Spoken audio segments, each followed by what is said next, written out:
केमिस्ट्रीचे. याच्यामध्ये आता सगळे कव्हर करायचा प्रयत्न केला आहे, पण जे डायरेक्ट आहेत ते मी डायरेक्टली तुम्हाला त्याचा आन्सर्सच सांगते, त्याच्यासाठी काही ऑप्शन नाही आहे.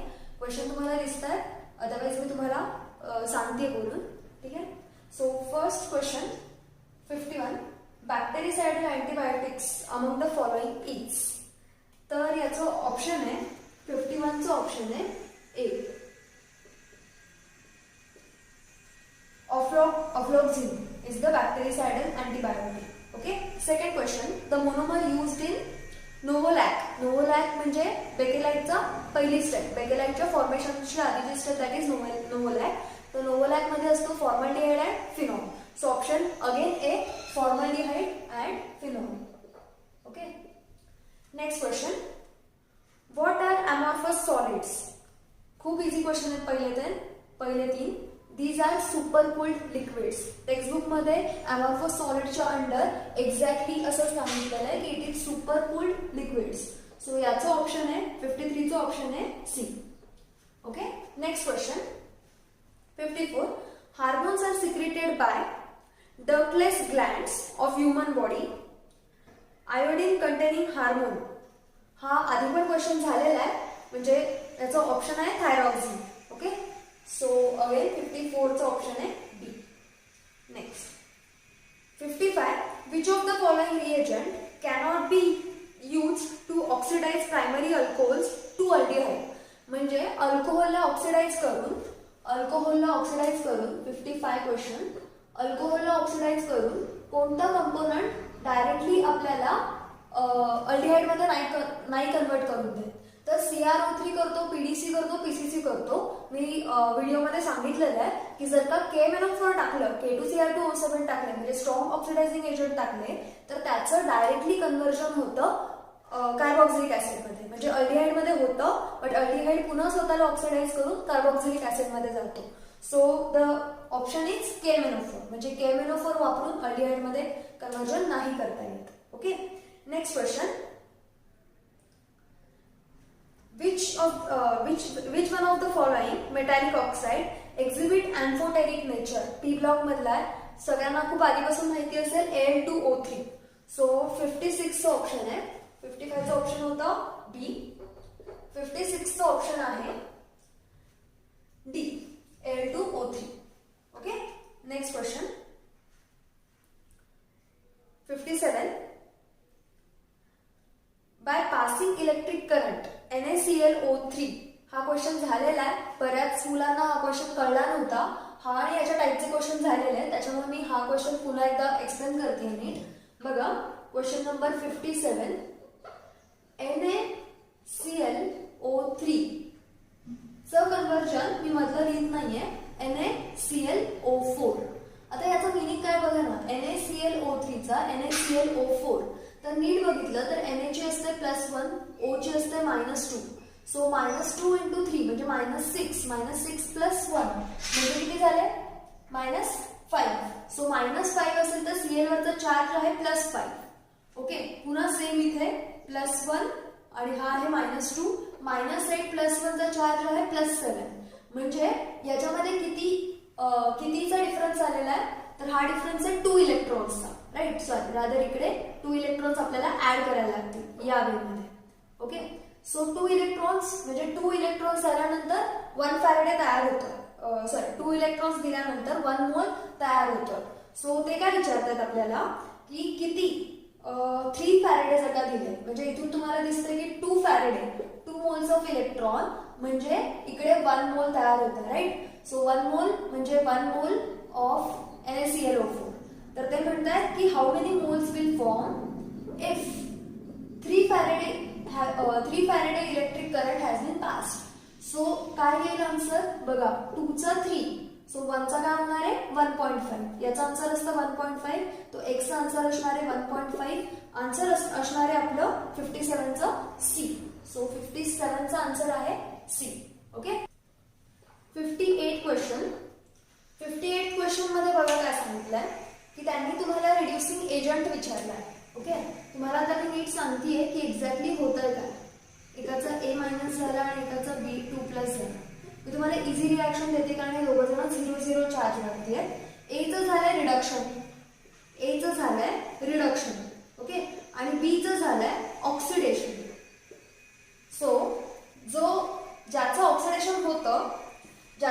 ऑक्सिडेशन होतं तो असतो reducing agent.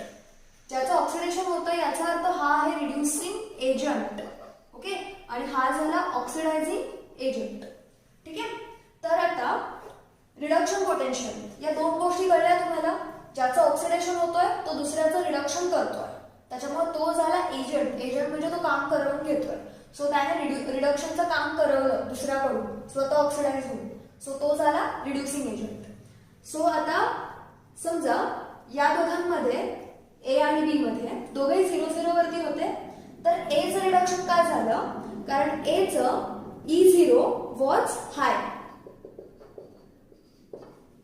E0 of A is hi. Reduction potential म्हणजे स्वतःला रिड्यूस करून घेण्याची ताकद ही ए मध्ये जास्त आहे आणि बी मध्ये कमी आहे. त्याच्यामुळे बीचं झालं ऑक्सिडेशन आणि एचं झालं रिडक्शन. ओके, आता आपल्याला काय दिलंय, तर रिडक्शन पोटेन्शियल दिलंय. तर आपण फक्त एक्स्ट्रीम गोष्टी बघूयात कोणत्या कोणत्या.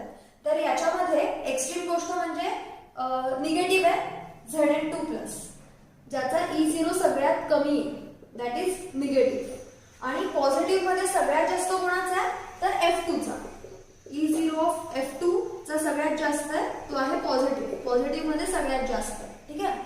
तर E0 कमी जो असतो तर त्याचं काय होतं, ऑक्सिडेशन. कारण या दोघांच्या कंपॅरिझन मध्ये, हे आपण एक्स्ट्रीम पॉइंट्स आणलेले आहेत, या दोघांच्या कंपॅरिझन मध्ये कोणाचं रिडक्शन पोटेन्शियल सगळ्यात कमी आहे, तर याचं. म्हणजे हा सगळ्यात लास्ट रिडक्शनला जाणार. म्हणजे याचं काय होणार, oxidation.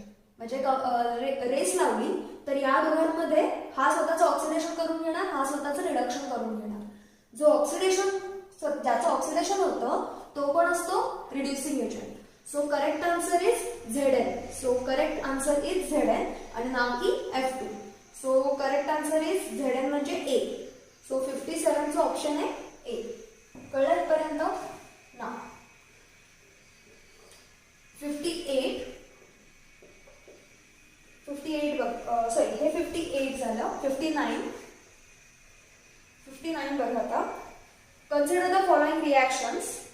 X plus OH minus gives H2O. त्यांनी रिॲक्शन्स दिलेल्या आहेत. एन्थॅल्पी of formation of H2O liquid. तर H2O लिक्विड डायरेक्टली कुठे तयार होतं दिसतं का तुम्हाला, जिकडे डायरेक्टली 1 मोल ऑफ H2O तयार होतं, that is second reaction. Second reaction म्हणजे -X2. -X2 चा ऑप्शन आहे डी. म्हणजे आपल्या ऑप्शन मध्ये आहे डी. सो 59चा आन्सर आहे डी. इझी होता हा क्वेश्चन. 59चा आन्सर आहे डी. कारण डायरेक्टली दिसतंय की तुम्हाला H2Oचं फॉर्मेशन काढायचं आहे. H2Oचं फॉर्मेशन जिथे राईट हँड साईडला म्हणजे प्रोडक्ट साईडला तुम्हाला वॉटर दिसणार आहे इन लिक्विड स्टेट, ते तुमचं असणार आहे आन्सर. तर बाकीच्या सगळ्या ठिकाणी म्हणजे रिॲक्शन नंबर 2 आणि 4 मध्ये H2O जो होतोय तो कोणातरी दुसऱ्यासोबत तयार होतोय. ठीक आहे. आणि फक्त सेकंड रिॲक्शन मध्ये डायरेक्टली H2O तयार होतं. इट इज एन्थॅल्पी ऑफ मॉलिक्युलॅरिटी मधला एन्थॅल्पी आहे हा. आणि पहिल्या ह्याच्यामध्ये आयनायझेशन पासून स्टार्ट केलेलं आहे. सो पहिला पण ऍक्सेप्टेबल आहे, बट H+ आणि OH- आहे. सो सगळ्यात जास्त जो ॲटोमॅटायझेशन वाला एन्थॅल्पी आहे that is most correct answer.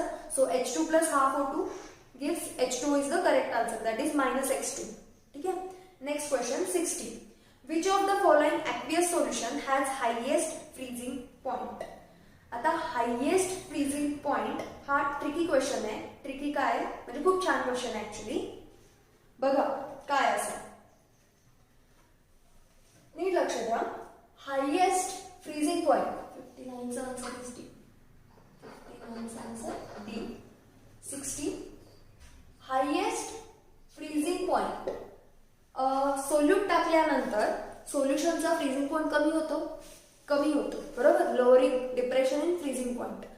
तर जर का फ्रीजिंग पॉइंट कमी होत असेल तर असं काय टाकल्यामुळे कमी फ्रीज होतोय. बघा फॉर एक्झाम्पल सगळे 0.1 मोलच आहेत. सो सगळ्यांचे नंबर ऑफ सोल्यूट सेम आहेत. So Al2SO4 thrice. ठीक आहे.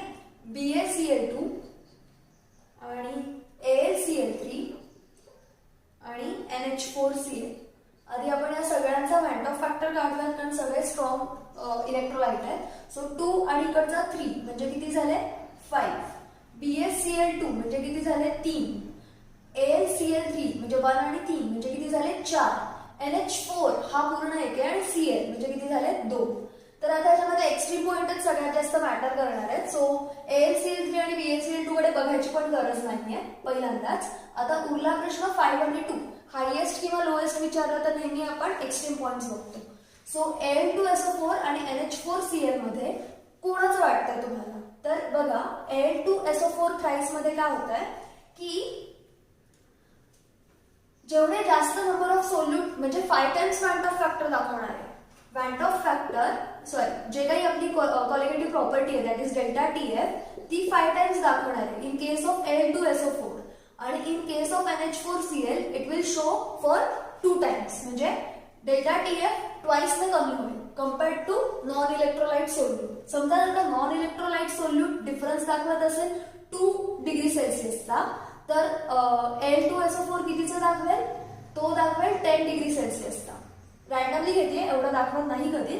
आणि जर का NH4Cl घेतला तर तो कितीचा दाखवेल 4 डिग्री सेल्सिअसला.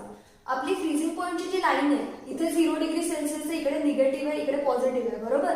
तर आता 10चा डिफरन्स पडला म्हणजे हा गेला -10 डिग्री सेल्सिअस आणि NH4Cl आला -2 डिग्री सेल्सिअस मध्ये.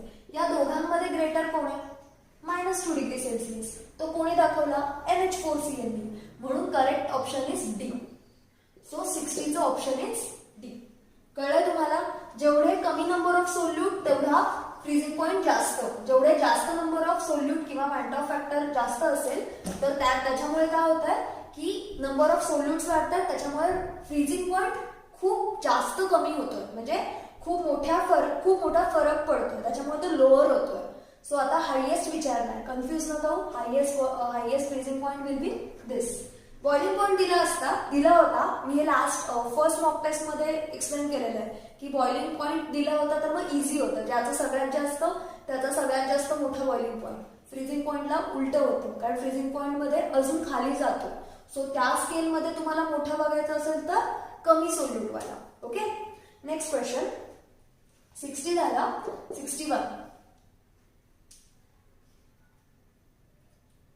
61 which of the following crystals has unit cells such that A is not equal to B, not equal to C, alpha is not equal to beta, not equal to gamma, not equal to 90 degree. म्हणजे कोणीच कोणाला equal नाही. तर याचा option आहे A K2Cr2O7. हा थोडा theoretical question आहे सॉलिड स्टेट मधला. त्याचे जे ऑप्शन्स दिलेत आपल्याला चार्ट दिले आणि चार्टच्या पुढे तसे बिहेव करणारे क्रिस्टल स्ट्रक्चरची नावं दिलेली आहेत. ती थोडीफार जर का तुम्ही बघितली असेल तर तुम्हाला हे आलं असेल. ठीक आहे. Next question. Identify the correct statement in the following. Identify the correct statement in the following. N-butane and isobutane are functional isomers. N-butane and isobutane. Functional म्हणजे काय? Functional isomers असतात अल्कोहोल आणि इथर. म्हणजे त्यांचा मॉलिक्युलर फॉर्म्युला सेम आहे पण त्यांना आपण दोन वेनी रिप्रेझेंट करू शकतो. C2H5OH. C2H5 इथे नाही दिलेलं. ओके दिलंय डायमिथिल इथर. सेकंड ऑप्शन बघा आधी 61चं A. 62चं मी तुम्हाला पहिल्यांदा बी ऑप्शन दाखवतीये. डायमिथिल इथर आहे CH3OCH3 आणि इथेनॉल आहे C2H5OH. जर का नीट कॅल्क्युलेट केलं C2H6O C2H6 आणि O दोघांचा मॉलिक्युलर फॉर्म्युला सेम आहे पण फंक्शनल ग्रुप डिफरंट आहे. It is functional isomer. So B option तर चुकलेला आहे करेक्ट नाहीये कारण ते चेन आयसोमर्स बिलकुल नाहीये. एन ब्युटेन आणि आयसोब्युटेन पण नाहीये कारण आयसोब्युटेन आणि एन ब्युटेन मध्ये फंक्शन एकच आहे दॅट इज अल्केनची चेन. सो ते पण बरोबर नाहीये. सी ऑप्शन प्रोपेन 1ऑल आणि प्रोपेन 2ऑल आर पोझिशन आयसोमर्स. जर का कोणाला माहिती नसेल तर आपण याच्याकडे जाऊ शकतो की पोझिशन येस प्रोपेन 1ऑल म्हणजे काय की 3 कार्बनवरती इकडे OH आणि प्रोपेन 2ऑल म्हणजे इकडे OH. दोघं जण फक्त पोझिशन चेंज केली. So it can be. चौथा ऑप्शन बघूयात ethanoic acid and methyl methanoate are position isomers. तर नाही हे पण आहेत पुन्हा functional isomers. Ethanoic acid C2CH3COOH ethanoic acid and methyl methanoate म्हणजे HC डबल बॉन्ड OCH3 हा दोन्ही जर का बघितलं तर फंक्शनल आयसोमर, एक इस्टर एक ऍसिड आहे. सो ऑप्शन इज सी, हा ऑप्शन करेक्ट आहे. दॅट इज पोझिशन आयसोमर्स आहेत propane 1 all and propane 2 all. Okay, next question 63. याचा ऑप्शन सी आलेला आहे 62 चा. 63 question. The reaction has both delta H and delta S negative. The rate of the reaction. Formula काय बघा, delta G is equal to delta H minus T delta S. ठीक आहे. A reaction has both delta H and delta S negative. हे पण negative आहे, हे पण negative आहे. तर काय होईल, हा टर्म होईल पॉझिटिव्ह, म्हणजे आपली ही टर्म आहे निगेटिव्ह आणि ही टर्म झाली अचानकपणे पॉझिटिव्ह, म्हणजे टी इंटू डेल्टा एस. ठीक आहे. सो आता टेम्परेचर तर निगेटिव्ह नाही जाऊ शकत. ठीक आहे. सो आपल्याकडे ऑप्शन फक्त कमी जास्त आहे, म्हणजे हे मोठं की हे मोठं, त्याच्यावरून डिसाइड होईल की डेल्टा जी ची व्हॅल्यू काय होईल. Increases with increase in temperature. आता नीट बघा, जर का टेम्परेचर वाढलं तर हा फॅक्टर वाढेल, हा फॅक्टर वाढला, हा जर का फॅक्टर वाढला तर आपली डेल्टा जी ची व्हॅल्यू पॉझिटिव्ह येण्याची चान्सेस आहेत किंवा मोर पॉझिटिव्ह कडे जाईल. ठीक आहे, जर का टेम्परेचर वाढवलं तर, कारण ही व्हॅल्यू वाढेल, ही व्हॅल्यू वाढल्यानंतर याच्यातून व्हॅल्यू जी कमी होणार आहे ती मोर पॉझिटिव्ह कडे जाईल, पॉझिटिव्ह ऍक्सिस कडे जाईल. डेल्टा जी पॉझिटिव्ह कडे जाईल. Delta G for a spontaneous process negative असायला लागतो. सो पहिलं ऑप्शन रॉंग आहे, त्याच्यानी इन्क्रीज नाही होणार रेट, बिलकुल नाही. ठीक आहे. Second, increases with decrease in temperature. Obvious आताच आपण बघितलं की टेम्परेचर जर का लो गेलं तर ही व्हॅल्यू कमी होईल. ही व्हॅल्यू जर का कमी झाली तर मायनस होणारी व्हॅल्यू त्याला कंपेन्सेट नाही करणार. मायनस होणारी जी व्हॅल्यू आपला डेल्टा एच जो आहे तो मोठा व्हायला लागेल. मायनस जर का मोठा झाला आणि त्यातून तुम्ही छोटी प्लसची व्हॅल्यू म्हणजे छोटी व्हॅल्यू ऍड करताय, पॉझिटिव्ह करताय, तर याचा आन्सर निगेटिव्ह कडे जातात, जास्त निगेटिव्ह ऍक्सिस कडे जातं. So delta G more spontaneous होतो. सो हा ऑप्शन येऊ शकतो. तरी पुढचं बघूयात. Remains unaffected by change in temperature, cannot be predicted for change in temperature. ठीक आहे. So rate of the reaction is what, are is equal to, तर याचं ऑप्शन आहे 63 चं ऑप्शन आहे increase with decrease in temperature. कारण आत्ताच आपण बघितलं डेल्टा जी जेवढा स्पॉन्टेनियस होत चाललाय तेवढी ती रिॲक्शन इझी होणार आहे, म्हणजे डेल्टा जी जेवढा निगेटिव्ह होत चाललाय तेवढी ती रिॲक्शन स्पॉन्टेनियस होणार आहे. So option B is correct, that is increases with decrease in temperature. Okay, next question 64.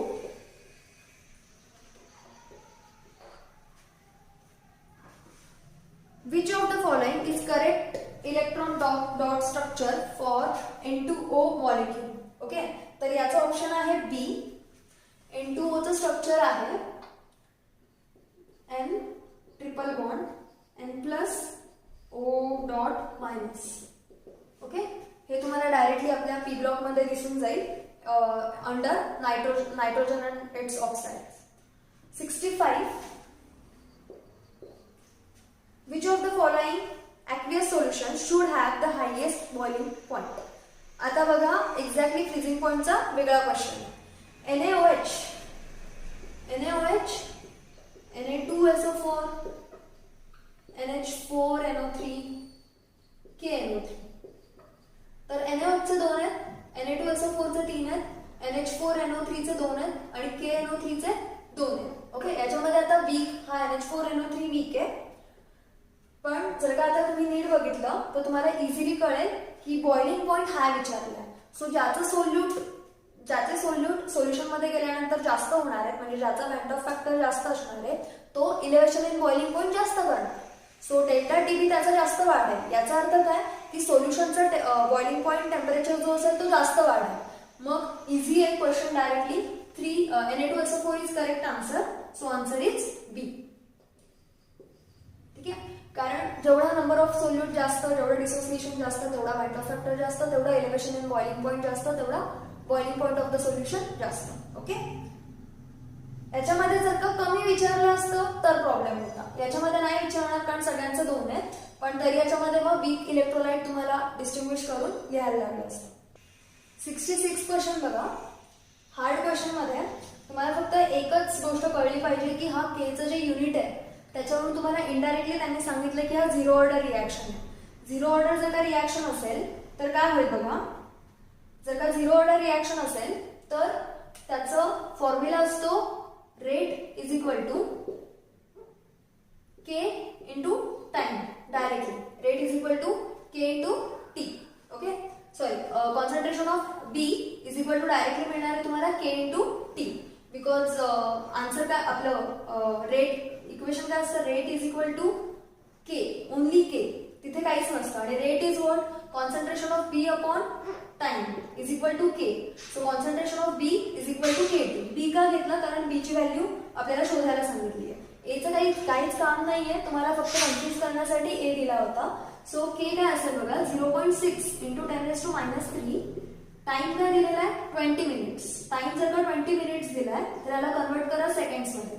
आता आन्सर बघा, 0.6 ला आधीच कन्वर्ट करून घेऊयात, 6 इंटू 6 इकडचं दोन्ही ऍडजस्ट केलंय, इंटू 20 इंटू 10⁻³ हा 2 पण जर का तुम्ही काढून टाकला तर हा किती होईल 10⁻²। सो 6 इंटू 6 इंटू 2 म्हणजे आन्सर काय आहे 36 इंटू 2 दॅट इज 72। 72 इंटू 10⁻² म्हणजे 0.72 मोलर, which is answer C. So answer C is correct answer. Okay, now 67 बघा काय आहे, which of the following is an amphoteric oxide. हा डी अँड एफ ब्लॉक मधला आहे। सो 67 चा आन्सर आहे ए, V2O5 आणि Cr2O3। इझी ऑप्शन होता, so option is A. 68 phenol can be distinguished from ethanol by the reagent bromine water, sodium metal, iron metal, chlorine water। तुम्हाला directly reaction दिलेली आहे तुमच्या बुक मध्ये फेरिक क्लोराइड सोबतची, FeCl3 सोबतची। So phenol आणि ethanol कसं डिस्टिंग्विश कराल, by iron metal. So option is C. So 68 चा ऑप्शन आहे C. 69 the structural formula of hypophosphorus. आता हे स्ट्रक्चरल फॉर्म्युला तुम्हाला लर्न करायचं आहे। 6 जे फॉस्फरसचे हायपो, ऑर्थो, पॅरा फॉस्फरस आणि हायपो, ऑर्थो, पॅरा फॉस्फरिक। सो 69 चा आन्सर असेल सी, दॅट इज एक OH, एक H, एक H आणि वरती डबल बॉन्ड O। सो 69 चा आन्सर आहे सी। 70 चा answer, which of the following is more basic than aniline? Diphenylamine, diphenylamine, triphenylamine, diphenylamine, triphenylamine म्हणजे इथे एक बेन्झीन रिंग, इकडे एक बेन्झीन रिंग आणि इकडे एक benzene ring. Okay, forgive me for benzene rings. Okay, next N-nitroaniline benzylamine, paranitroaniline, paranitroaniline हा aniline आहे, पॅराला नाइट्रो आणि benzylamine, benzylamine is benzyl group and CH2NH2। So answer for 70 चा आन्सर आहे तुमचा बेन्झिलामाइन, कारण हा कुठला आहे अल्किलामाइन आहे। सो हा बेन्झीन रिंग जरी असेल तरी त्याला अल्किलामाइन आहे, बाकी सगळे फिनिल वाले आहेत। सो हा अमाइन जास्त स्ट्रॉंग आहे, दॅट इज प्रायमरी अमाइन मध्ये जाईल हा। सो हा primary amine is more basic than other aniline. Next question, Ziegler Natta catalyst is used to prepare. खूप वेळा येऊन गेला पॉलिमर्स मध्ये, खूप इझी क्वेश्चन आहे, हाय डेन्सिटी पॉलिथिन्स। ओके, सो 71 चा आन्सर आहे, 70 चा आन्सर होतं डी आणि 71 चा आन्सर आहे high density polymer, that is C. Okay, next question 72 in the following reaction toluene दिलाय Cr2OCl2, CrO2Cl2 आणि CH2 आणि H3O प्लस दिलाय। काय येणार आहे बेन्झाल्डिहाइड येणार आहे। बेन्झाल्डिहाइडच्या सिरीज ऑफ रिॲक्शन आहेत टेक्स्टबुक मध्ये, मी याच्यामध्ये पण एक्सप्लेन केलेले आहेत आपल्या व्हिडिओमध्ये, तुम्ही जाऊन बघू शकता। सो डायरेक्टली याचा आन्सर आहे बी। सो 72 चा आन्सर आहे बी। 73rd क्वेश्चन बघा, if 60% of first order reaction, 60% first order reaction complete झाली, याचा अर्थ A0/80 किती येणार आहे 100/40। ओके, सो आन्सर काय येईल बघा की त्यांनी 50% रिॲक्शन झाल्यानंतर किती टाइम लागेल हे विचारलं. सो त्यांनी इनडायरेक्टली टी हाफ विचारला. टी हाफचा आन्सर असतं 0.693 डिवायडेड बाय के. आता के ची व्हॅल्यू आपल्याला कशी मिळेल 2.303 अपॉन टी. हा टी किती लागला 60 minutes. Log to the base 10 a0 upon 80 that is 100 upon 40. Divide नका करू, मी पण ट्राय केलेला डिवाइड करायचा बिकॉज त्याने लॉग 5 आणि लॉग 4 चा आन्सर दिलेला आहे. तर तुम्ही याला काय करू शकता 2.303 म्हणजे किती होतील 2.303 upon 60 into log 10 of 100 minus log of 40.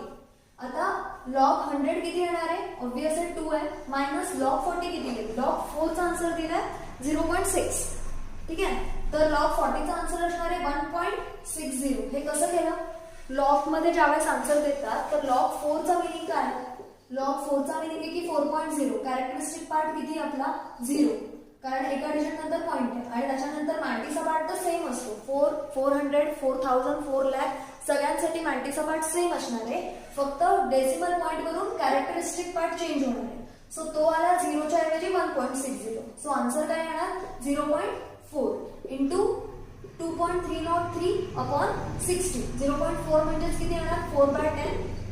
Directly divide करा 15 4 जा 60 आणि याचं जर तुम्ही कन्वर्ट केलं तर होईल 0.303 आणि 15 ने जर तुम्ही डिवाइड करायला गेलात तर आन्सर अप्रॉक्सिमेटली जे काही येईल ते के चा आन्सर असणार आहे. सो डिवाइड नका करू 0.2303 अपॉन 15.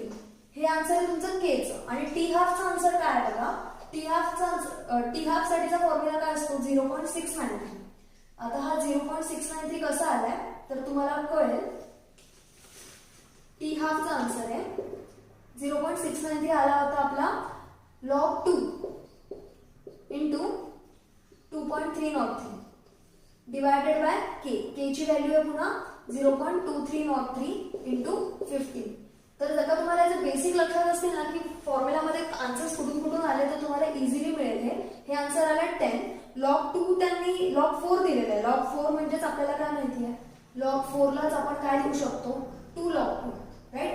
सो जर का लॉग 4 ला जर का तुम्ही डिवाइड केलं बाय 2 ने तर तुम्हाला इझिली लॉग 2 चा आन्सर मिळेल. नाहीतर मग माहितीच असायला पाहिजे लॉग 2 चा आन्सर असतो 0.3010. सो तुम्ही डायरेक्टली जर का मल्टिप्लाय केलं म्हणजे आता काय येईल लॉग 2 चा आन्सर जर का तुम्हाला माहिती असेल 0.30 त्याने दोनच डिजिट घेतलेले आहेत इंटू 10 इंटू 15. सो आन्सर काय येईल 3 into 15 15 3 are 45. So answer is 45. So 73 चा आन्सर इज 45. हे फक्त कॅल्क्युलेशन फास्ट झालं पाहिजे अदरवाइज हे चुकू शकतो. ठीक आहे. Next question isotonic solutions are solutions having the same easy osmotic pressure. So 74 चा आन्सर आहे ऑस्मोटिक प्रेशर सेम असलं पाहिजे that is C. The reaction of benzene diazonium chloride with aniline yields yellow dye. The name of the yellow dye is. तर हे पण directly तुम्हाला आपल्या नायट्रोजच्या book मध्ये तुम्हाला इझिली कळेल. याचा आन्सर आहे बी पॅरा अमायनो बेन्झीन. जर का तुम्ही ती रिॲक्शन बघितली येलो आणि ऑरेंज डायचे रिॲक्शन आहेत. So para amino benzene orange dye बनतो फिनॉल वगैरे टाकून. सो याचा आन्सर आहे B that is para amino azobenzene. ठीक आहे. ॲझो कपलिंगची reaction. 76 the glycosidic linkage involved in linking the glucose units in amylose part of starch is. हा पण बायोमॉलिक्युल्स मध्ये नॉर्मली हा क्वेश्चन खूप फेमस आहे. सो जर का तुम्ही याचा आन्सर बघितलं डायरेक्टली तर याचा आन्सर आहे C1C4 alpha linkage. Last taste मध्ये पण झाला होता हा question. Electrolytic refining use to purify which of the following materials. Obvious answer आहे Cu and Zn that is option A. So 77 चा आन्सर आहे A. 78 the product X and Z in the following reaction sequence are. काय काय दिलंय benzene दिलाय. Benzene मध्ये alkene add केलेला आहे म्हणजे प्रोपीन ऍड केला आहे. AlCl3 heat gives X gives O2 gives Y H+H2O gives OH that is phenol. म्हणजे शेवटी O2 ऍड करून फिनॉल ऍड केलेला आहे. जर का तुम्हाला 11वीचं आठवत जरी नसेल तरी तुम्हाला एवढं माहिती आहे की फिनॉल तयार करताना O2 ची जी ऍडिशन आहे ती कशात आपण केलेली आहे, क्युमिन मध्ये. So x must be cumin. जरी तुम्हाला 11वी येत नसेल की अल्किन अल्किनची रिॲक्शन काय, म्हणजे बेन्झिन आणि अल्किनची रिॲक्शन, तर ती तयार होते क्युमिन. सो एक्स असला पाहिजे क्युमिन किंवा आयसोप्रोपिल बेन्झिन. त्याच्यानंतर वाय असला पाहिजे O2 आता ऍड केलाय, सो तो होईल cumene peroxide and then acetone. Z जो मिळणार आहे तो ऍसिटोन असणार आहे.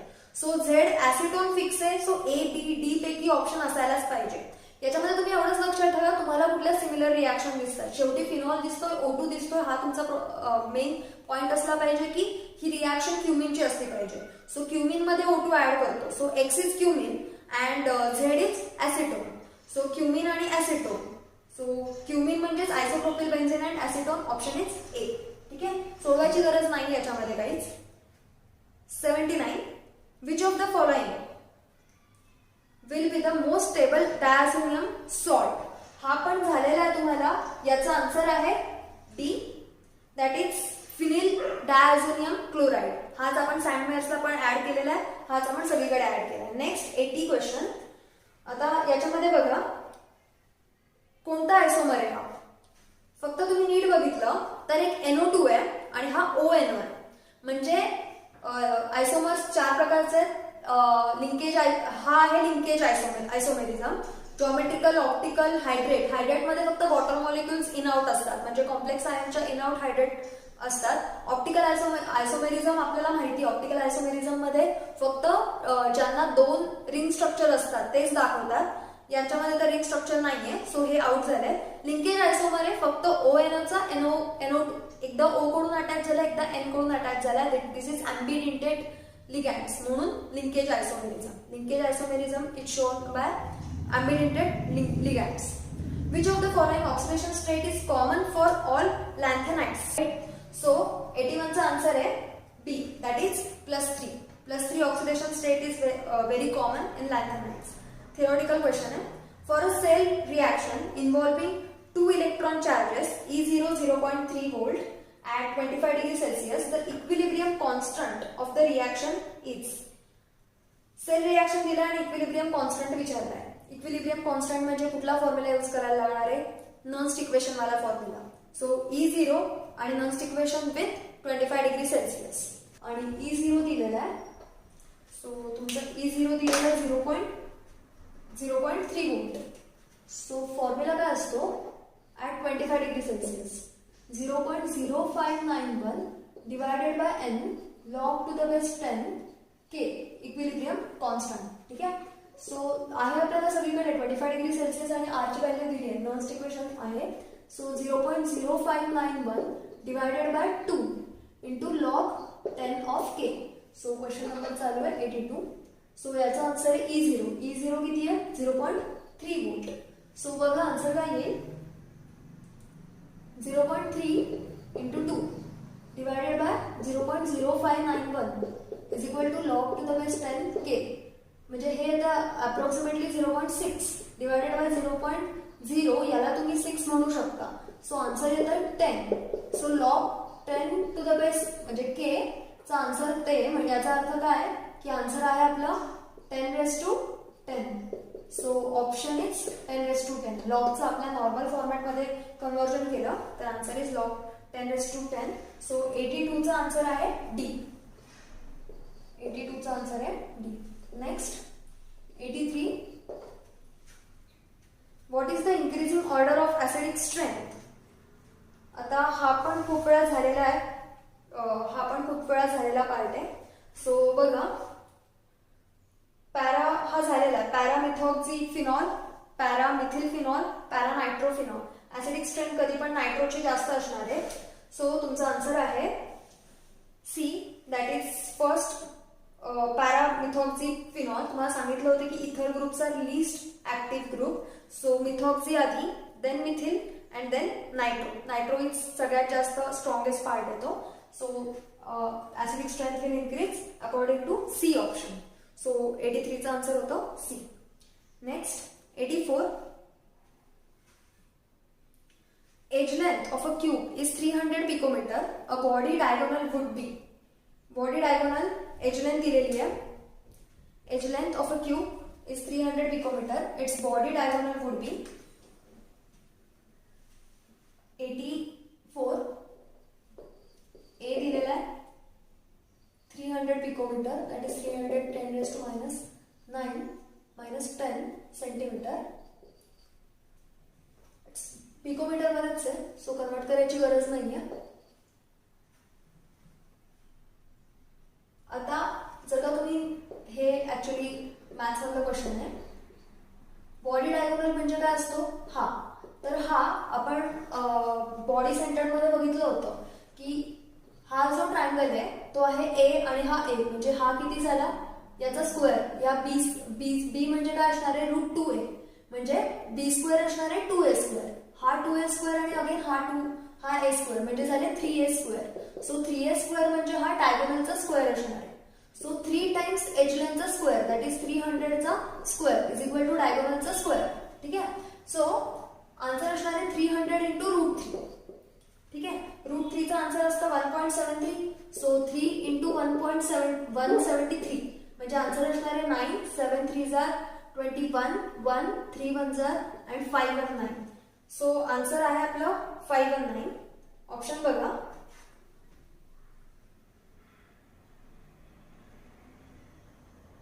ऑप्शन आहे 5 and 9.6 पिकोमीटर, एक्झॅक्ट आहे.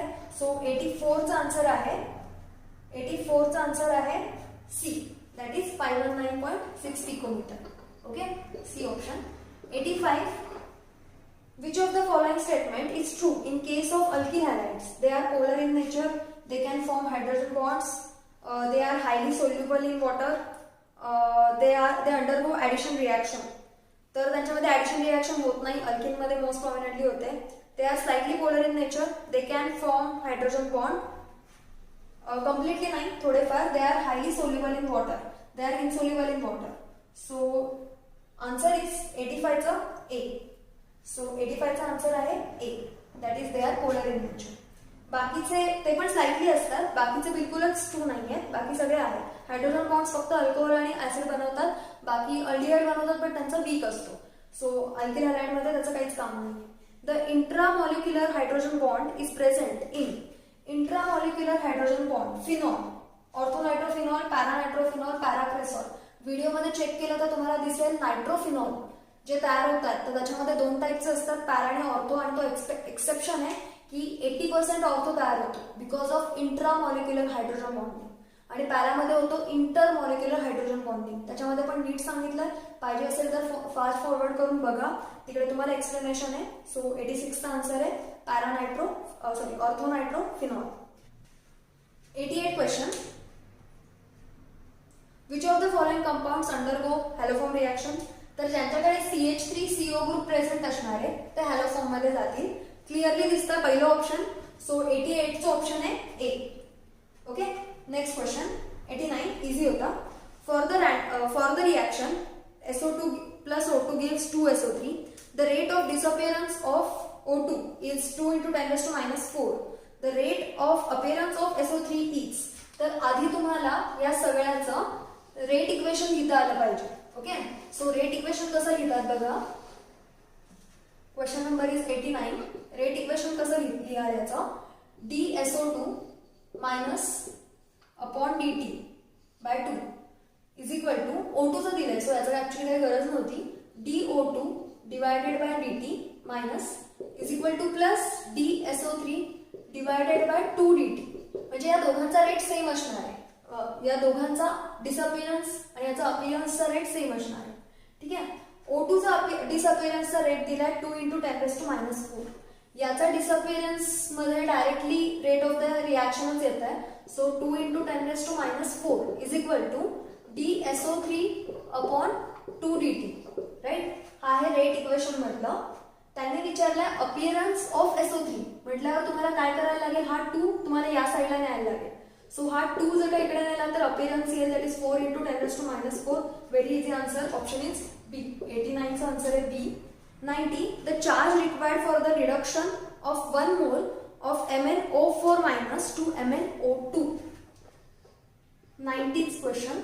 MnO4 minus to MnO2. आधी तुम्हाला याचे ऑक्सिडेशन स्टेट काढणं इम्पॉर्टंट आहे. माहिती असेल तर ठीक आहे, ज्यांना माहिती नसेल 4 × -2 -8 त्या साईडला जाऊन किती होतील -8 +8 होतील, +8 -1 आन्सर होईल +7. सो याच्यावरचं ऑप्शन आहे +7. आणि याच्यामध्ये जर का बघितलं तर हा O2 डायरेक्टली म्हणजे -4 म्हणजे इकडे असेल +4 वरती चार्ज 0. सो +7 चा +4 झाला याचा अर्थ 3 इलेक्ट्रॉन्स खाल्ले त्यामुळे O4 ने. सो 3 इलेक्ट्रॉन्स म्हणजे 3 मोल्स ऑफ इलेक्ट्रॉन्स, 3 मोल्स म्हणजे 3 मोल्स ऑफ इलेक्ट्रॉन्स म्हणजे 3 Faraday. So answer is 3 Faraday. ठीक आहे, सो डायरेक्ट आन्सर होतो, इझी होतो. The number of D electrons retained in Fe2+ ion is the number of d electrons. जर का तुम्हाला याचं कॉन्फिगरेशन काढता आलं तर तुमच्यासाठी हा क्वेश्चन खूप इझी आहे आणि याचा आन्सर आहे, आपण Fe चं कॉन्फिगरेशन काढूयात. Fe इज 26 चे बघा 1s2 2s2 2p6 3s2 26 करायचं आपल्याला आणि नंतर Fe2+ काढायचं आहे. ओके, आणि नंतर डी मधले बघायचं 1s2 2s2 2p6 3s2 3p नाहीये, हा 3p6 किती झाले 2 2 4 4 आणि 6 10 आणि हे झाले 18. सो हा आपला स्टेबल इलेक्ट्रॉनिक कॉन्फिगरेशन आलेला आहे. आता येणार 4s2 18 म्हणजे हे झाले 20 4s2 3d 20 पर्यंत कंप्लीट झाले, 6 राहिले. सो Fe मध्ये असतात 6, पण आता ज्यावेळेस +2 होईल त्यावेळेस जाता कोणाचं पहिल्यांदा S मधले. सो राहणार कोण D मधले ऍज इट इज तसेच राहतील 6.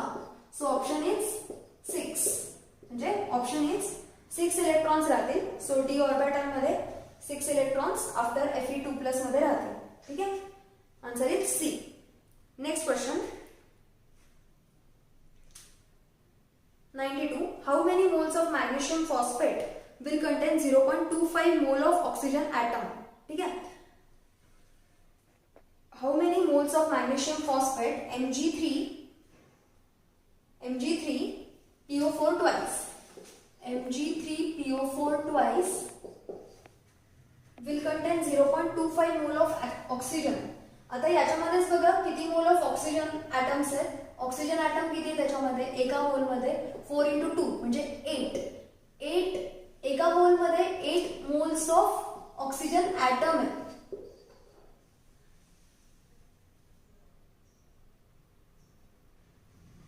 मोल मध्ये म्हणजे 8 मोल्स ऑफ ऑक्सिजन आहेत एका मॅग्नेशियम फॉस्फेट मध्ये.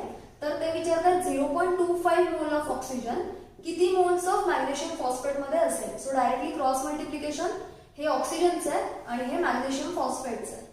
ओके, सो क्रॉस मल्टिप्लिकेशन करा. 8x = 0.25 0.25 म्हणजेच 1/4 किंवा मग आता ऑप्शन सगळे आपले पॉइंट मध्येच आहेत. सो 0.25 / 8 आन्सर किती येणार आहे 80.083 आहे.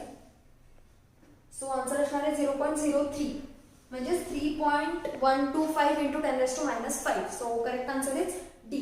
Okay, next question.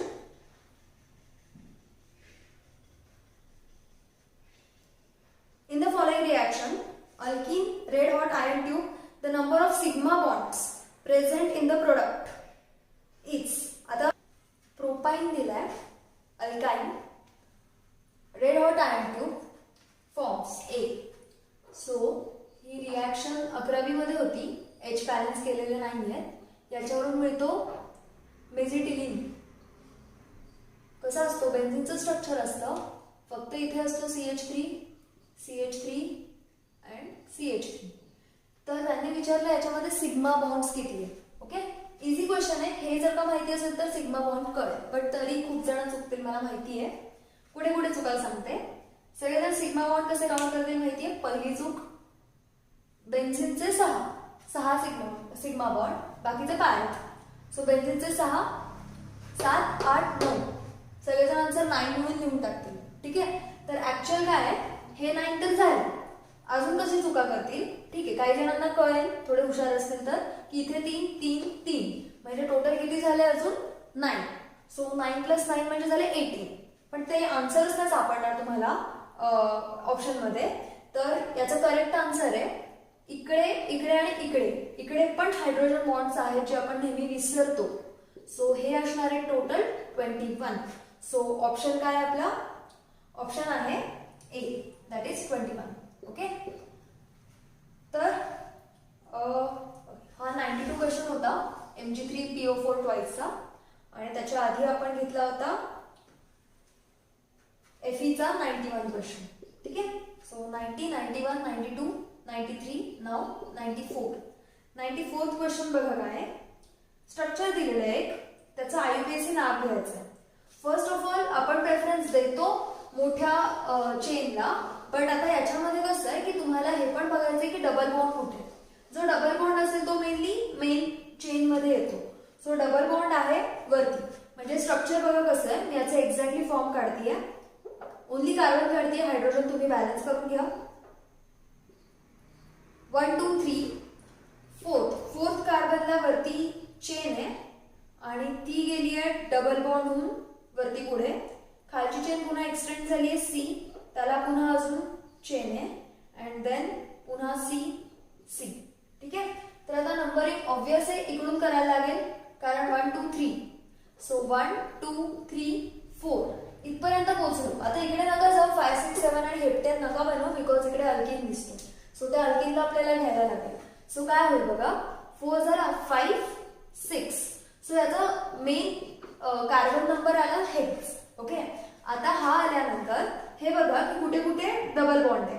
बट आता मी एक चूक केली आहे की 1 2 3 4 5 6 घेण्यापेक्षा डबल बॉन्ड इकडून लवकर आहे.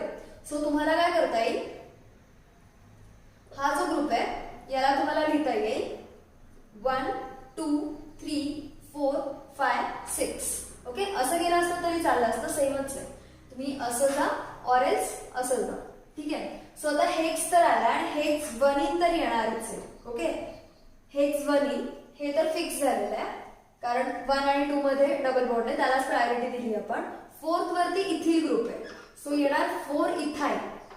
आणि 3 वरती ग्रुप आहे प्रोपिल, जसा methyl ethyl propyl. Propyl normally जास्त येत नाही, सो तुम्ही कन्फ्युज व्हाल, बट 3 वरती प्रोपिल आहे म्हणून option is A, that is 4 ethyl 3 propyl hex 1 इन. ओके, आता नेक्स्ट क्वेश्चन आहे 95. बघा 95 क्वेश्चन काय आहे. Which amongst the following is most stable. खूप वेळा होऊन गेलेला हा क्वेश्चन. कार्बोकटायनमध्ये टर्शरी आर मोस्ट स्टेबल. हे जर का कोणाला माहिती नसेल, पण तुम्हाला जर का अल्कोहोल रीड झाला असेल, अल्कोहोल फिनॉल इथरचं चॅप्टर, तर त्याच्यामध्ये एक होतं हायड्राइड शिफ्ट. लक्षात असेल तर मी फक्त इथे एक्स्ट्राची गोष्ट सांगून ठेवतीये. This is extra, this is not from question paper. समजा जर का इथे असेल OH ग्रुप आणि या OH म्हणजे इथे OH आहे आणि या OHचं ज्यावेळेस आपण HI टाकतो त्यावेळेस याचं हे बनणार आहे का. ज्यावेळेस अल्कोहोलचा आपण आयोडाइड बनवायला जातो तर एक्सपेक्टेड काय की इथेच आय येणं एक्सपेक्टेड होतं, राईट. इथे येणं एक्सपेक्टेड होतं, बट इथे नाही आलेला, तो शिफ्ट झाला का. तर याचं मेकॅनिझम आहे की सेकंडरी कार्बोकटायनपेक्षा tertiary carbocations are more stable. त्याच्यामुळे जर का तुम्हाला हे 11वीच आहे, जरी माहिती नसेल तरी 12वी मध्ये रिपीट झालेलं आहे. अशा गोष्टींकडे फोकस करा की ज्याच्यामुळे तुमचं 12वी पण होईल आणि 11वी पण होईल. ठीक आहे, so carbocations are more stable. So 95 चा आन्सर आहे अगेन डी. 95 चा आन्सर आहे डी. ओके, हा क्वेश्चन नव्हता तो. Next question 96. ऑक्सिडेशन स्टेटची ऑर्डर विचारली. आपण प्रत्येकाची आधी काढूयात. SO3 ची काढूयात आधी आपण. SO3 2 minus. ऑक्सिजनचं किती असतं -2. So 3 into -2. ऑक्सिजन ठरलेला आहे -2. सो ऑक्सिजन 3 into -2 म्हणजे -6. x -6 is equal to -2 म्हणजे x is equal to झालाय 4. ओके, नेक्स्ट बघा S2O4 2 मायनस. तर पुन्हा 2x कारण आता 2s आहे. -4 2 8 is equal to -2 म्हणजे x is equal to किती झाला -8 तिकडे जाऊन होणार आहे +6 that is x is equal to 3. आता S2O6 2 मायनस ची काढूया तर याची पण होणार आहे 2x -12 is equal to -2 x is equal to +5. Okay, +12 -2 10/2 that is 5. Okay, now order बघूया. आधी येणारे 3 वाला that is S2O4 2 मायनस. देन याच्यापेक्षा ग्रेटर आहे SO3 2 मायनस. याच्यापेक्षा ग्रेटर आहे आहे S2O6 2 minus. So the correct order is option A. Okay, next 97. Equilibrium constant बद्दल क्वेश्चन आहे. तर पहिला बघा काय, HI gives half H2 plus half I2. दरवेळेस आपण कॉन्सन्ट्रेशन घेतो आणि कॉन्सन्ट्रेशनचा रेस टू जो कोएफिशियंट जो असतो तो रेस टू पॉवर करतो. सो K1 बघा, कारण दोन रिॲक्शन दिल्यात, याचा K1 बघा काय होईल, product upon reactant. So H2 raise to half into I2 raise to half upon HI. Okay, हा असणार आहे तुमचा K1. ओके, नाव बघा काय होणार आहे, त्यांनी पुढची रिॲक्शन काय दिली आहे, H2 plus I2 gives 2HI. तर याच्यामध्ये कसं होईल, तर याच्यामध्ये होणार आहे फर्स्ट K2 घेऊया त्याला, याला काय होणार आहे, HI चं कॉन्सन्ट्रेशनचा ट्वाइस, बिकॉज इथे आहे 2 डिवायडेड बाय H2 चं कॉन्सन्ट्रेशन इंटू I2 चं कॉन्सन्ट्रेशन. ठीक आहे, so K2 is equal to HI चं स्क्वेअर, H2 आणि I2. तर आता या दोघांमध्ये जर का नीट बघितलं तर फक्त अपॉनचा फरक पडला, म्हणजे हा अपॉन आणि वरचा काहीतरी फॅक्टरचा फरक आहे. तर आपल्याला K1 दिलेला आहे 8 आहे, म्हणजे याचा आन्सर त्यांनी दिलेला आहे 8 आहे, म्हणजे त्यांनीच दिलेला आहे.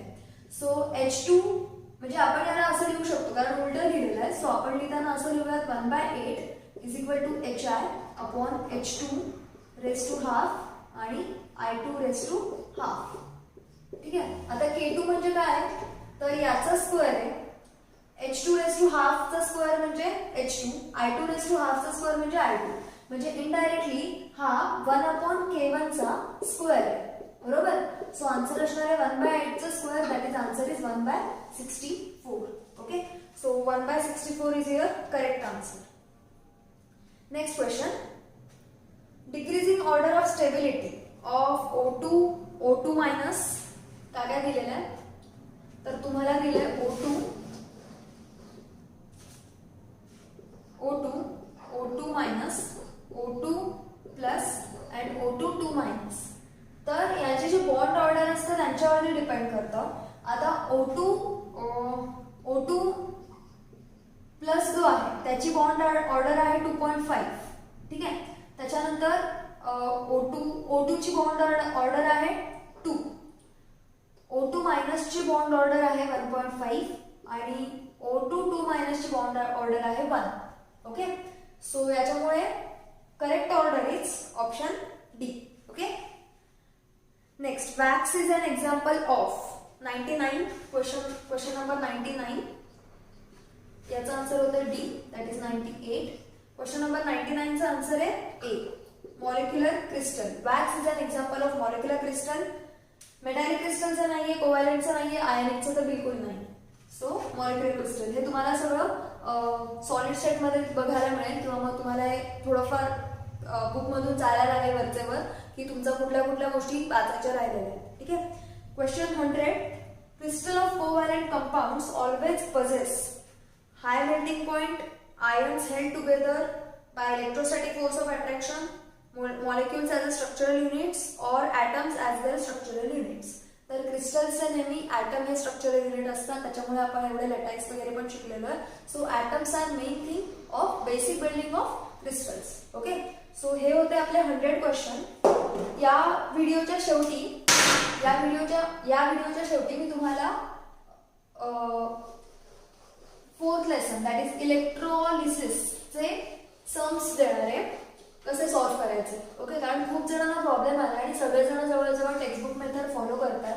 मला माहिती नाही की टेक्स्टबुक मेथड तुम्हाला किती हेल्पफुल आहे, कारण टेक्स्टबुक मेथडमध्ये तुम्हाला डायरेक्टली फॉर्म्युला दिला आहे, आपण जे करतो तेच करणार आहे, फक्त त्यांनी फॉर्म्युला दिला, मी तुम्हाला कन्सेप्ट देते की त्याच्यामुळे तुम्ही कोणतेही सम सॉल्व्ह करू शकाल. ओके, नॉर्मली कसं असतं बघा, फर्स्ट ऑफ ऑल हे समजून घ्या की what is 1 farad. 1 farad is what, 1 mole of electron वरचा चार्ज. ठीक आहे, एका इलेक्ट्रॉनचा चार्ज असतो 1.6 × 10⁻⁻19 कूलोम. सो हा असतो एका इलेक्ट्रॉन वरचा चार्ज. व्हॉट इज 1 मोल, that is 6.022 into 10 raised to 23. So first of all 1 फॅरेडचा answer असतं 96500 कुलोम approximately. ओके, हे कळलं पाहिजे. 1 फॅरेड इज 1 मोल इलेक्ट्रॉन वरचा चार्ज. व्हॉट इज 1 मोल? 6.022 into 10 raised to 23. इलेक्ट्रॉन वरचा एका इलेक्ट्रॉन वरचा चार्ज इज दिस. सो 1 मोल इलेक्ट्रॉन वरचा charge is this.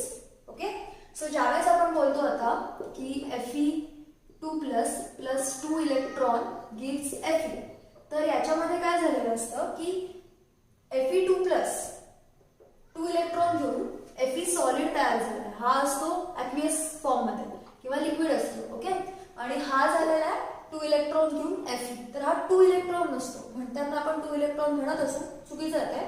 2 moles of electron म्हणजे 2 मोल्स ऑफ इलेक्ट्रॉन असं लिहिण्यापेक्षा मी याला असं लिहू शकते 2 फॅरेड. 2 फॅरेडलाच मी काय लिहू शकते? 96500 कुलोम. ठीक आहे, याच्यावरती मोलर मास डिपॉझिट होणार आहे. ठीक आहे, कुठलाही याला येऊ शकतात. सो हा जो नंबर असणार आहे दॅट इज बॅलन्सिंग फॅरेड आहे. म्हणजे इथे जो नंबर आहे NF, हा जो N आहे तो हा इलेक्ट्रॉनवरचा F आहे की 1 मोलरला किती करायला लागतात. तर बुकमध्ये कसं दिलं equivalent mass. Equivalent mass is nothing but 1 mole of electron गेल्यानंतर याचं किती तयार होईल. तर हे 2 का आले? याच्या बॅलन्सिंगमुळे आले. बरोबर, Feच्या बॅलन्सिंगमुळे 2 आले. सो मोलर मासला जर का बॅलन्सिंगने डिवाइड केलं की इक्विव्हॅलेंट मास मिळतं. मग तुम्हीच याला 1 फॅरेड म्हणजे डायरेक्टली लिहू शकता 1 farad corresponds to equivalent molar mass. But हे थोडंसं अवघड जातं. अवघड म्हणजे काय जणांना समजतं नाही समजत. सो मी काय म्हणतेय की डायरेक्टली इथे इलेक्ट्रॉन किती गेलेत हे एक तयार करायला तेवढे नंबर ऑफ इलेक्ट्रॉन म्हणजे इथे असणार आहे N, इथे कुठलाही M असू दे आणि इथे जेवढा N प्लस असणार आहे तेवढाच इथे नंबर ऑफ इलेक्ट्रॉन गेलेले असणार आहे. So N farad gives 96500 coulomb molar mass. हे सगळ्यांसाठी फिक्स आहे. तुम्ही इलेक्ट्रोलिसिसचं कुठलंही सम घ्या, हे सगळ्यांसाठी फिक्स आहे. ओके, आता तुम्हाला विचारलंय काय किंवा दिलंय काय त्याच्यावरती डिपेंड होईल की तुम्हाला याच्यातलं कोणतं घ्यायचं आहे. तर आता हा आहे फॅरेडचा सेक्शन, हा आहे फॅरेडचा सेक्शन, हा आहे कुलोमचा सेक्शन, हा आहे मोलर मासचा सेक्शन किंवा मासेसचा सेक्शन. तर आपल्याला माहिती की NF किंवा आता 96500 ला पण तुम्हाला N नी मल्टिप्लाय करायला लागेल because 1 farad is 96500. So N into 96500. So हा N इकडे पण इम्पॉर्टंट आहे. सो बघा की जर का त्यांनी तुम्हाला चार्ज दिला, फॉर एक्झाम्पल I दिलेला आहे, T दिलेला आहे. So current 0.2 for 20 minutes. 20 म्हणजे किती? 20 into 60. सो किती झाले? 2 2 4 4 6 24. ठीक आहे, सो त्याच्यावरचं किती येईल आता? हे झाले 2 म्हणजे किती झाले असते? 2 2 6 1 0. सो 240 कुलोम पास केले because Q is equal to I into T. So current दिला, टाइम दिला म्हणजे तुम्हाला चार्ज दिलेला आहे. 240 कुलोम घ्या. 240 कुलोम तुम्हाला दिले. सो कुलोमच्या सेक्शन मध्ये दिलं. जर का फॅरेड दिलं असतं, समजा कधी कधी लोक फॅरेड देतात, तर फॅरेड कसं लिहिणार? तर इकडे जसं की 3 फॅरेड कुठल्या तरी एका क्वेश्चन मध्ये झालं आजच्या की 3 फॅरेड दिले तर 3 फॅरेडचं सेक्शन घ्या. मग त्यावेळेस हा नका घेऊ. जर का हा विचारला असेल तर घ्या, पण नॉर्मली फॅरेड आणि कुलोम विचारत नाही. सो पहिला क्वेश्चन 240 कुलोम दिला असेल तर किती x ग्रॅम तयार होईल असं विचारलेलं असेल, राईट? तर त्यावेळेस तुम्हाला मोलर मास दिलेलंच असणार आहे. हे तुम्हाला प्रेडिक्ट करायचं बाय फॉर्म्युलाने, नाहीतर त्यांनी तुम्हाला तिकडे हिंट दिलेली असणार आहे की इथे काय येऊ शकतं एनच्या ठिकाणी. जसं की आजच्या क्वेश्चन मध्ये Fe आणि नंतर म्हणजे फेरस करून त्यांनी दिला होता आयर्न म्हणून त्यांनी दिला होता 2 म्हणजे ऑक्सिडेशन स्टेट 2 आहे. म्हणजे त्यांनी म्हटलेलं इनडायरेक्टली N2 घ्या.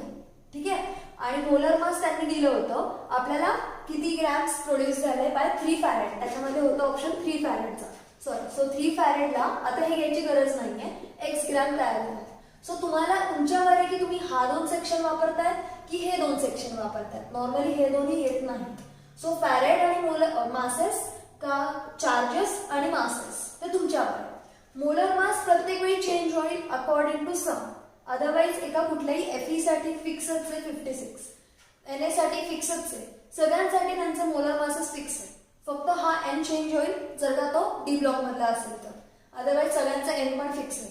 सो N आणि मोलर मास आपल्याला ऑलमोस्ट माहिती असतो. जर का सोडियम किंवा कॉपर वगैरे आला तर चार्जेस त्यांनी दिलेले असतील किंवा उलट पण विचारतात की त्यांनी सांगितलेलं असतं की एवढा चार्ज पास करून एवढे काहीतरी वेट मिळाले आपल्याला कॅथोडवरती, हे सगळं कॅथोडवरती मिळतं, तर त्याचं मोलर मास काय, तर आपल्याला हे पुन्हा दिलेलंच असणार आहे एन. तुम्हाला एन माहिती असणार आहे, चार्जेस त्यांनी आयटीच्या सेक्शनमध्ये दिलेलं असणार आहे आणि हे वेट डायरेक्टली दिलेलं आहे. मोलर मास काढायचं. दरवेळेस तुम्हाला फक्त एकच गोष्ट यूज करायची, दॅट इज क्रॉस मल्टिप्लिकेशन. ते जमणार ना तुम्हाला तर अर्ध्याहून जास्त सम्स तुम्हाला जमतील. ओके, सो आय होप तुम्हाला एक इलेक्ट्रोकेमिस्ट्रीचा हा पार्ट कळाला असेल कसा सॉल्व्ह करायचा. क्वेश्चन्स घेऊन बघा, या फॉर्मॅटमध्ये टाका. काय फॉर्मॅट आहे, एक तर असणार आहे हा आहे फॅरेडेचा सेक्शन, हा आहे फॅरेडेचा सेक्शन, एकतर हे दोन सेक्शन घ्या ऑर एल्स हे दोन सेक्शन घ्या. ते तुमच्यावर आहे की तुम्ही कोणते सेक्शन घेताय. ओके, सो ट्राय करा. जर का नाही समजलं तर मग मला चॅट बॉक्समध्ये सांगा की काय काय नाही जमलं, जमतंय, अवघड जात असेल तर डिलीट इट. ओके, ज्यांना करस्पॉन्डन्स जमतो नीट त्यांनी सॉल्व्ह करायला जा, त्यांनी उगीच फॉर्म्युलावरती रटत नका बसू. ओके, ठीक आहे, आणि चांगला अभ्यास करा. All the best for your CET taste.